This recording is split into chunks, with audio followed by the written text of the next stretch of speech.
Ay, ay, ay. Man, that was loud. So we're going to look at STP. That's market segmentation, target, and positioning. And this is all around market planning. So you have a project, but we need to plan it. So S is for segmentation. The way to look at this is a little bit like a decision tree. So we have our segmentation. We segment our market. How can we segment our market?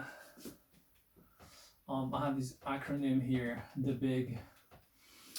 So it could be demographically. That's age, gender.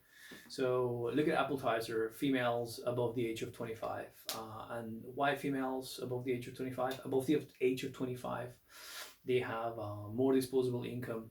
And for females, they've designed this sort of glass-looking bottle of with fizzy apple juice. So that's a way to segment the market. Just so age and gender. B is for behavior. Here you can think of consumer behavior. So you're looking at all these biases, such as their lifestyle. Some people like change. Maybe they like surfing. They live close to the coast. Some people don't like change. They like the status quo. They like things to remain the same. You might have people who like vegan food, people who don't like alcohol, people who like alcohol. So you have a variety of behaviors. You have early adopters, people who like to buy the latest technology, and you have followers who just tend to follow a trend. So we're looking at different behaviors.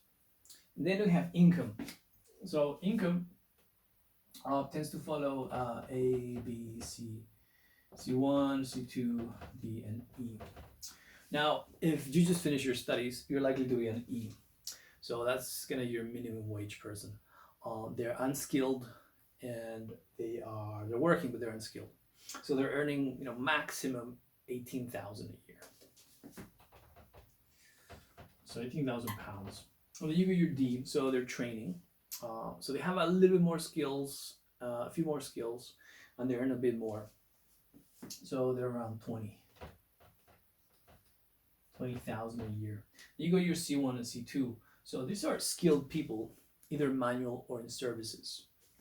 And they're both on the average wage. So the average wage, the median, well, not the average, but the median in the UK is 32,000. So you can target them, or you can do the B. These are managers. So managers will be on around 50,000. And then you have professionals. So we have our professionals. Oh, there we go. So professionals is 100K or more. So when we're looking at this category, you got to think, well, who are you going to aim your product at? There's all these different categories you can choose from. But then again, you got to think, are they going to be able to pay for it? Is it something they want? Is your product differentiated enough? But at least you got the segments to choose from. So if you have enough data, then you'll be able to then target your product. But first you need all these data, right? You need to have your demographics, you need to have their behaviors, you need to have their incomes, or geographical as well. You can segment the market geographically depending where they live, either in different countries, or it might be on different postcodes, or it might be in a particular sector, let's say close to the theaters in Piccadilly, or close to the financial sector in the Docklands. You can use, they use something called Acorn, which is a way in which they divide postcodes depending on also income levels. So that's segmentation, and those are the different sort of small bubbles that you can form when you're collecting data. So once you've got all those bubbles, once you got your data, the next part is target. So this is about your marketing campaign. What kind of marketing campaign are you going to have?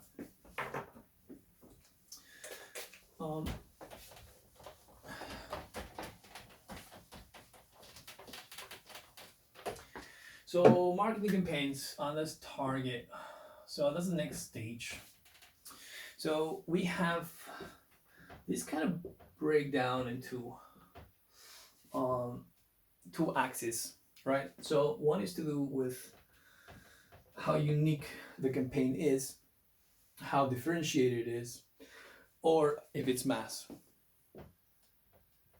So mass marketing. Think about the advert in Piccadilly Circus from McDonald's, from Coca-Cola. Mass marketing. All these millions of people are watching it with no differentiation. On the other hand, unique marketing would be Facebook. You scroll through your phone, and you get adverts that are tailored to you. Then we have the other axis, and this is to do with if people see the campaign sort of in terms of strong brand love or just useful. So is there an association to the brand, or is there an association to the product? So the types of targeting, types of campaigns that we can have, they are mainly in two categories. Either it is differentiated. So think about a marketing campaign that is for students. Then we have one that is for teachers, and then another one that is for schools. So we've got 3 different marketing campaigns, and they're differentiated. So every time someone is targeted, they see different information about the product. So this is how we can differentiate our target market by differentiating the marketing campaign. Our proposition is the words being used are different when we address, let's say, a school, selling them proposing them something, unlike when we are addressing a student, proposing them something. So let's say we're selling educational videos. If it's for a student, we might put the worry in place and say, hey, your exams are coming up, how are you prepared? Whereas if it's for a school, it'd be like, hey, look, we provide long-term assistance in developing the skills. So there we go. We have differentiated marketing campaigns. So that's one. The other end is just a mass marketing campaign. One pitch for everybody. So a single pitch that just targets everybody. And then the third marketing campaign will be a differentiated marketing campaign, but it just focuses on one segment. So for example, just on students. So we want to target all the students. We're not focused on schools. We're not focused on parents, teachers. We just want to target students. So that'll be a differentiated marketing campaign. So there'll be a concentrated marketing campaign, highly differentiated, but it's specific to just one segment. Then we have the differentiated marketing campaign, which is a variety of campaigns targeted at different segments. And then we have the mass marketing, one campaign, but to the masses, to everybody, without differentiate. So that is the targeting. And then we have, last but not least, we have the positioning. And this is no more about the campaign, but it's about the product. So here we're looking at the marketing mix. How is the product being differentiated? Look at the product itself. So it might not just be the item, but how it's packaged. Is it sustainable, the type of packaging is in? Is there an actual physical copy? Is there virtual? Is there a service? What kind of person are they dealing with? Anything from the clothes they might be wearing, the way they're dressing the person. What is that value proposition? So we're looking at trying to differentiate. So why do we look at this? Why do we look at STP? I'll show you. And it goes back to this mapping, which looks at mass products, unique products, brand love, and utility. So you see, if we look at Apple, they produce in mass, in large scale, and they have strong brand love. So every time they produce a new product, they're in this axis over here. Fantastic. So I imagine you also want to be there, right? So you come up with your own products, you put them out there, but nobody buys them, even though you produce them in mass scale. People just see them as a utility. They're not attracted to the brand. So you fall down here, and people are not going to pay the high price like they do for Apple. Yes, so what to do then? So then you try to differentiate yourself. But what happens if you differentiate yourself? So you make something which is specific for students and a particular age group. Yet, if people still see it as a utility and nothing that has any other value to it, this could be, the fair trade, recycled material, if it's something that appeals to the values of the consumer in a particular way. Maybe it's just convenience. If you're not doing something else to differentiate your product, you will still fall under the category of just the product. So that's why when we're looking at positioning, we want to differentiate the product and be here, create that brand love. And that doesn't mean that we're going to target everybody. That's the idea of going through the whole process of segmentation, target, and positioning, is that we then focus on a specific group that we can grab loyalty from.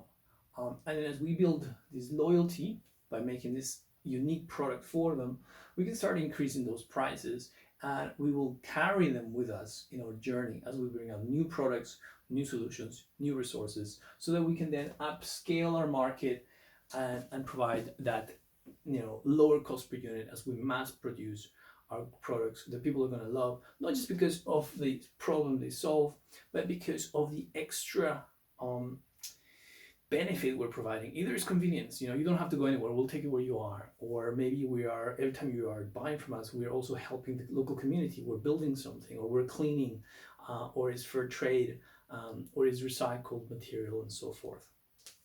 So it's bringing the consumer with us.